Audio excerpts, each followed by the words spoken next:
శ్రీ గురుభ్యో నమ. శ్రీ మహాగణాధిపతే నమ. శ్రీ మహాసరస్వత్యై నమ. హరి ఓం. శ్రీమాత్రే నమ.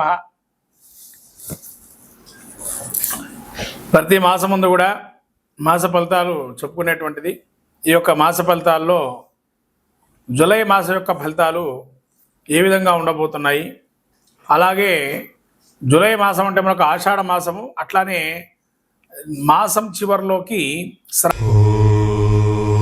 ఓం కాళీ శక్తి జ్యోతిష్యాలయం సికింద్రాబాద్. కోయ పూజారి లక్ష్మణరాజు గురూజీ. నరదిష్టి, వాస్తుదోషం, నాగదోషం, గ్రహ దోషాలకు ఇంకా ఎటువంటి వాటికైనా శాంతి పూజలు చేయబడును.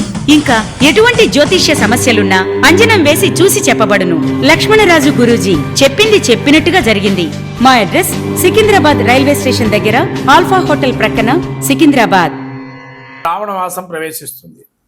ఇటువంటి మహత్తరమైనటువంటి మాసాల్లో కూడా ఆషాఢ మాసం చాలా గొప్పదైందని చెప్పబడింది. ఈ ఆషాఢ మాసంలో ముఖ్యంగా మనకు ప్రత్యేకంగా ఏంటి పండగ అంటే, దేవతలకు సూర్యోదయమైనటువంటి సమయము. దేవతలకు సూర్యోదయం అంటే దక్షిణాయన, అంటే రాత్రి సమయం, దేవతలకి రాత్రి సమయం అయ్యేటువంటి సమయం. ఈ దేవతలకి రాత్రి సమయం ఏదైతే ఉంటుందో వాళ్ళకి దక్షిణాయన పుణ్యకాలం నుంచి ప్రారంభమవుతుంది. కాబట్టి దేవతల రాత్రి సమయాన్ని దక్షిణాయన పుణ్యకాలంగా మనము అనేకమైనటువంటి వ్రతాదులు, అనేక నిర్మిష్టలతో దీక్షగా చేసుకునేటువంటి కర్తవ్య మార్గాలు అనేకం కూడా ఉంటాయి. అది ఇక్కడి నుంచి మొదలవుతుంది. అట్లనే తొలి ఏకాదశి అని మానవులకి ఉండేటువంటి ప్రధాన పండగ, మొదటి పండగగా తొలి ఏకాదశిగా చెప్పబడింది. ఈ తొలి ఏకాదశి అనేటువంటిది మనము దేవతల్లో విష్ణుమూర్తికి ప్రత్యేకంగా ఈ ఏకాదశి ఉపవాసాలు ఎవరైతే ఉంటారో ఈ ఏకాదశి నుంచి పాటిస్తూ ఉంటారు. కాబట్టి తొలి ఏకాదశి నుంచి ప్రారంభమయ్యేటువంటి దాన్ని ప్రత్యేకంగా తీసుకొని ద్వాదశ, అంటే మనం ఉన్నటువంటి 12 మాసాలు కూడా ఏకాదశి ఉపవాసం మొదలు పెడతారు, ఉపవాసాలు ఉండడం. అటువంటిది మహత్తరమైనది ఆషాఢ మాసంలో వస్తున్నాయి తొలి ఏకాదశిని. అట్లానే దక్షిణాయన పుణ్యకాలము, అలానే మనకు శని వక్రగమనం కూడా నడుస్తుంది. 13వ తారీఖు నుంచి జూలై వక్రగమనంలో వస్తున్నారు. ఇటువంటి మహత్తరమైనటువంటితో పాటు ఇంకా ప్రాంతీయ ఆచారాలను బట్టి కొంత జాతర కావచ్చు, అట్లనే తిరునాళ్ళను కావచ్చు, రకరకాల గ్రామదేవతా ఉత్సవాలు కావచ్చు, ఇవన్నీ కూడా ఆషాఢ మాసంలో ప్రత్యేకంగా జరుగుతాయి. అందులోనూ మనకు శక్తి స్వరూపాలని ఆరాధన ఎక్కువగా చేస్తాం ఆషాఢ మాసంలో. ఈ ఆషాఢ మాసంలో శక్తి ఆరాధన చాలా విశేషంగా చెప్పబడింది. కాబట్టి అంటే గ్రామదేవత సంరక్షించబడుతుంది. మనల్ని మన ప్రజలు కానీ మనం ఉండేటువంటి పొలిమేర వరకు కూడా గ్రామ రక్షణగా అమ్మవారు ఉంటుంది. కాబట్టి అటువంటి అమ్మవారికి ప్రత్యేకంగా ఆషాఢ మాసంలో బోనాలు చేస్తాం. ఇక్కడ ఈ బోనాలను గ్రామదేవత ఉత్సవాన్ని తిరునాళ్ళు, జాతర అని రకరకాల పేర్లతో పిలుస్తూ ఉంటారు. ఇటువంటి ఉత్సవానికి ఆషాఢ మాసంగా పేరు. ఈ ఆషాఢ మాసంలో ఎవరెవరు ఏం చేయాలి, ద్వాదశ రాశుల వారి యొక్క పరిస్థితి ఏ విధంగా ఉంది, వాళ్ళ యొక్క గ్రహస్థితి ఏ విధంగా ఉంటుంది అనేది మనం చెప్పుకునే ప్రయత్నం చేద్దాం. మొదటిగా ద్వాదశ రాశుల్లో ఆషాఢ మాసంలో చేయదగినటువంటి సూచన ఏంటంటే, ఏం చేయాలంటే మరి ఆషాఢ మాసంలో అంటే ఏదైనా శక్తి కొలది వస్త్రదానం చేస్తే కనుక చాలా విశేషంగా చెప్పబడుతుంది. అట్లానే వస్త్రదానంతో పాటు ఏదైనా ప్రతిమా దానం, అందులో వ్యాస పౌర్ణిమ కూడా ఉంది, గురు పౌర్ణిమ అంటారు.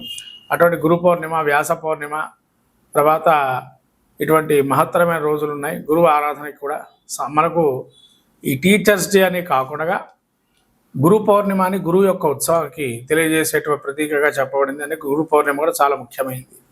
ఇటువంటి మహత్తర రోజులు ఈ ఆషాఢ మాసంలోనే అవన్నీ కూడా మనం జరుపుకొని దేవీ దేవత అనుగ్రహాన్ని పొందుదాము. శ్రీ గురుభ్యో నమ. శ్రీ మహాగణాధిపతే నమ. సరస్వత్యై నమ. హరి ఓం. శ్రీమాత్రే నమ.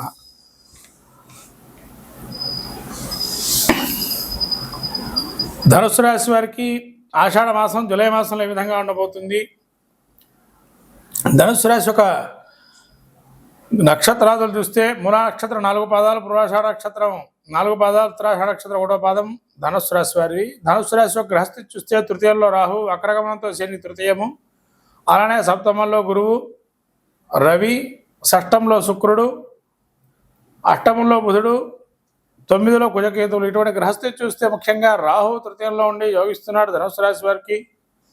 అలానే వక్రగమనంతో శని కూడా తృతీయంలో ఉండి నష్టమైన ద్రవ్యం కూడా మళ్ళీ పునః వచ్చే అవకాశం ఉంటుంది.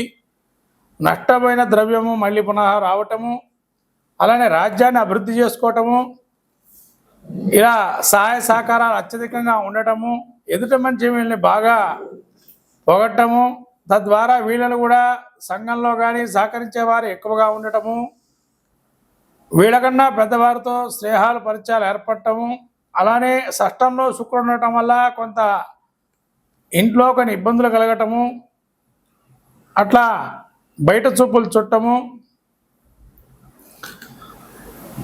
ఈ రకంగా సప్తమంలో గురువు ఉన్నాడు, రవి ఉన్నాడు.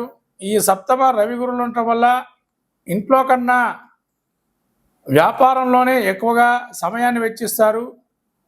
అలా కూడా ఈ యొక్క ఎదుటి మనిషిని పొగట్టం కానీ, ఎదుటి మనిషి సభా గౌరవాన్ని ఇవ్వటం కానీ, మిమ్మల్ని చూస్తే ఎదుటి మనిషి కూడా ఈ విధంగా మంచి చేశారు అని చెప్పి అక్కడ జరిగే అవకాశాలు ఎక్కువగా ఉన్నాయి. అలానే సప్తమంలో గురువు ఉండటం వల్ల యజ్ఞాది క్రతువులు కానీ, తీర్థయాత్రలు కానీ, పూజాధికారులు కానీ, సజ్జన సాంగత్యం కానీ, అధికారుల వల్ల కూడా ఉపయోగాన్ని కానీ ఎక్కువగా ఉంటుంది. అష్టమంలో బుధుడు ఉండటం వల్ల చాకచక్యత, సామరస్యత, నైపుణ్యత కలిగినటువంటి వ్యక్తిత్వంగా ఉన్న వాళ్ళని మిమ్మల్ని చూస్తేనే ఇటువంటివన్నీ కూడా గుర్తు రావటం అనేది జరుగుతుంది. ధనుసు రాశి వారికి ఇంత అనుకూలమైన కాలంగా జూలై మాసం ఉంది. అలానే కుజకేతులు 9లో ఉండటం వల్ల కొంతవరకు ఈ కుజుడు 9లో ఉండడం వల్ల కొన్ని ఇబ్బంది కలగజేస్తున్నాడు. కేతు కూడా 9లో ఉన్నాడు, పూర్వీకుల వల్ల ఇబ్బంది. కాబట్టి యజ్ఞాది క్రతువులతో పాల్గొనడం వల్ల మంచి ఫలితాలు వస్తాయి. మొత్తం మీద ధనుసు రాశి వారికి నవగ్రహాల్లో 2 గ్రహాలు వ్యతిరేకంగా, 3 గ్రహాలు వ్యతిరేకము, 7 గ్రహాలు అనుకూలంగా ఉన్నాయి. కాబట్టి 90-80% వరకు అనుకూలమైన అంశాలు ఉన్నాయి. ఈ మిగతా 20% ప్రతికూలంగా కుజకేతువులు, శుక్రుడు ప్రతికూలంగా ఉన్నారు. కాబట్టి ఈ కుజకేతు అలానే శుక్రుడికి లక్ష్మీనారాయణ ధ్యానము, సుబ్రహ్మణ్య క్షేత్ర దర్శనము, అట్లనే క్షేత్ర దర్శనము, యాత్ర సమయాల్లో ఏదైనా ఇంట్లో కానీ ఎక్కడైనా యాత్రకి వెళ్ళినా కూడా సుబ్రహ్మణ్య క్షేత్ర దర్శనం చేసుకోవడం మంచి ఫలితాలు ఉంటాయి. లక్ష్మీనారాయణ ధ్యానం కానీ, సత్యనారాయణ స్వామి వ్రతం కానీ, ఇలా రకరకాలైనటువంటి మంచి ఫలితాలు చేసుకుంటే మంచి ఫలితాలు పొందుతారు ధనుసు రాశి వారు. విద్యార్థులకు లాభము, పోటీ పరీక్షల్లో లాభం చేకూరే అవకాశం ఉంది. అలానే విద్యార్థులతో పాటు రాజకీయ నాయకులు, సినీ ప్రముఖులు కూడా యోగదాయకంగా ఉంది. న్యాయమూర్తులు, న్యాయస్థానాధిపతులు, మీడియా రంగంలో కానీ అనేకులకు కూడా ధనుసు రాశి వారికి ఒక యోగంగా చెప్పవచ్చు ఈ యొక్క జూలై మాసం యొక్క ఫలితాలు. కాబట్టి ఇటువంటి యోగం అద్భుతంగా రాణించే అవకాశం ఉంది. ఈ యొక్క మాసంలో మీరు ఏదైతే అనుకుంటున్నారో ప్రతి విషయాన్ని కూడా మంచి ఫలితాలు గోచరిస్తున్నాయి. కాబట్టి ఈ యొక్క ఫలితం చాలా అద్భుతంగా ఉంది. కానీ ఒక కుజుడు, శుక్రుడు మంగళవారాలు దైవదర్శనం చేసుకోండి, అట్లనే శుక్రవారాలు దైవదర్శనం చేసుకోవడం వల్ల మంచి ఫలితాలు ఉంటాయి ఈ యొక్క ధనుసు రాశి వారికి. శ్రీమాత్రే నమః.